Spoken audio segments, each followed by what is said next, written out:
Assalamualaikum warahmatullahi wabarakatuh. Kami dari kelompok 6, dengan saya sendiri, Najila Juwanda, Dan saya Ina Indiani. Di sini kami akan mempresentasikan makalah kami dengan mata kuliah Manajemen Berbasis Sekolah yang dibimbing oleh Ibu Ika Kurnia Sofiani, STHI, MPDI.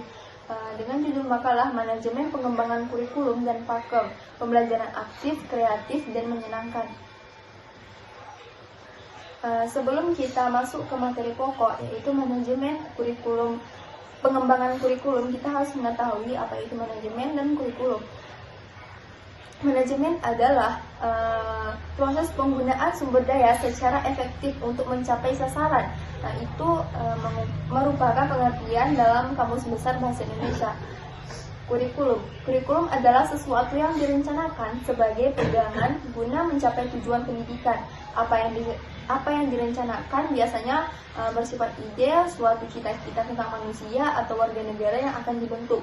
Manajemen pengembangan kurikulum. Pengembangan kurikulum merupakan suatu proses yang kompleks dan melibatkan suatu komponen yang saling terkait dan mendukung antara komponen yang satu dengan komponen yang lain. Istilah pengembangan kurikulum mencakup dimensi yang luas. Itu artinya pengembangan kurikulum adalah istilah yang komprehensif yang meliputi perencanaan, penerapan, dan evaluasi, karena pengembangan kurikulum menunjukkan perubahan-perubahan dan kemajuan. Peningkatan kurikulum sering digunakan bersinonim dengan pengembangan kurikulum, meskipun dalam beberapa kasus dipandang sebagai hasil pengembangan setelah dilakukan evaluasi kurikulum dan kemudian dilakukan perubahan ke arah yang lebih baik. Secara umum dibedakan antara manajemen pengembangan kurikulum terpusat dan manajemen pengembangan kurikulum tersebar. Kegiatan manajemen kurikulum berkaitan dengan dua hal, yaitu berkaitan dengan tugas guru dan yang kedua berkaitan dengan proses pembelajaran. Kegiatan yang berkaitan dengan tugas guru itu meliputi pembagian tugas pembelajaran dan pembagian tugas membina kegiatan ekstrakurikuler. Kegiatan-kegiatan yang berkaitan dengan proses pembelajaran meliputi penyusunan jadwal pembelajaran, penyusunan program pembelajaran, pengisian daftar kemajuan kelas, kegiatan mengelola kelas, penyelenggaraan evaluasi hasil belajar, laporan hasil pembelajaran, dan kegiatan bimbingan dan penyeluruhan. Manajemen pengembangan kurikulum dapat dilakukan melalui dua jenis, yaitu manajemen pengembangan kurikulum sentralistik dan manajemen pengembangan kurikulum desentralistik. Manajemen pengembangan kurikulum sentralistik berarti berpusat, yaitu pengembangan kurikulum berasal dari pusat, pemerintah.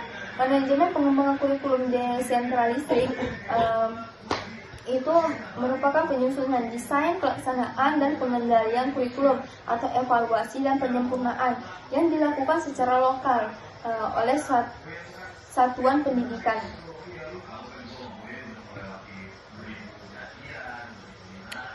Pakem atau pembelajaran aktif, kreatif, efektif, dan menyenangkan.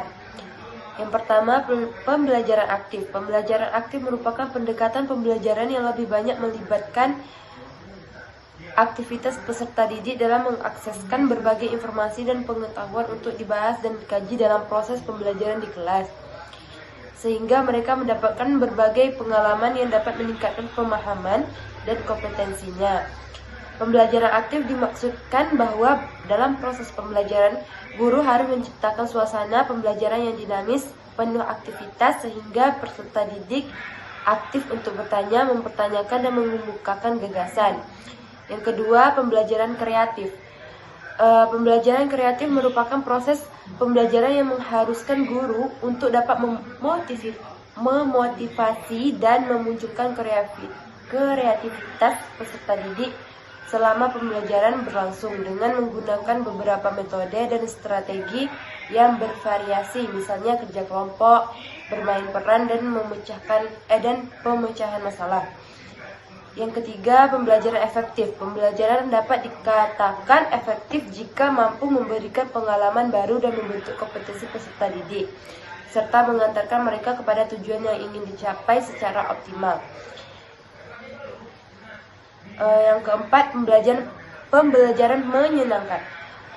Pembelajaran menyenangkan merupakan suatu proses pembelajaran di dalamnya terdapat sebuah korelasi yang kuat antara pendidik dan peserta didik. tanpa ada perasaan terpaksa atau tertekan. Dengan kata lain, pembelajaran menyenangkan ialah adanya pola hubungan yang baik antara guru dengan peserta didik dalam proses pembelajaran. Yang kedua, gambaran pakem. Yang pertama, siswa terlibat dalam berbagai kegiatan yang mengembangkan pemahaman dan gambaran kemampuan mereka dengan penekanan pada belajar melalui berbuat. Yang kedua, guru menggunakan berbagai alat bantuan dan cara membangkitkan semangat. 3. Guru menerapkan cara mengajar yang lebih kooperatif dan intensif. Keempat, guru mendorong siswa untuk menemukan cara sendiri dalam memecahkan suatu masalah.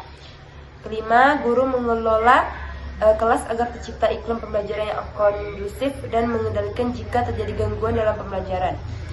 Ciri-ciri pakem: yang pertama, pembelajarannya mengaktifkan peserta didik. Yang kedua, mendorong kreativitas peserta didik dan guru. Yang ketiga, pembelajaran efektif. 4. Pembelajarannya menyenangkan utamanya bagi peserta didik.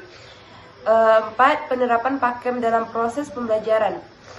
Pertama, dari dimensi guru, yaitu terbagi menjadi 3. Yang pertama, dalam proses belajar mengajar, guru aktif dalam memantau kegiatan belajar siswa. Yang kedua, guru harus kreatif. Yang ketiga, pembelajaran efektif juga guru dapat mencapai tujuan pembelajaran lebih mudah dipahami siswa. Yang kedua, dari dimensi siswa, terbagi menjadi 4 bagian. Yang pertama, siswa harus aktif dalam bertanya, mengemukakan gagasan, mempertanyakan gagasan orang lain. Yang kedua, siswa kreatif dan menulis atau merangkum, merancang atau membuat sesuatu dan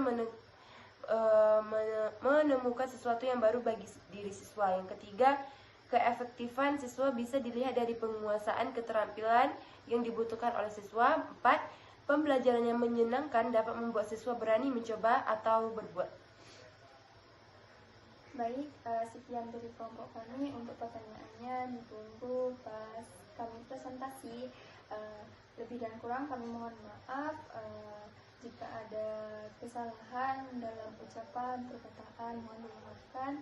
Sekian dari kami. Wabillahi taufiq wal hidayah. Wassalamualaikum warahmatullahi wabarakatuh.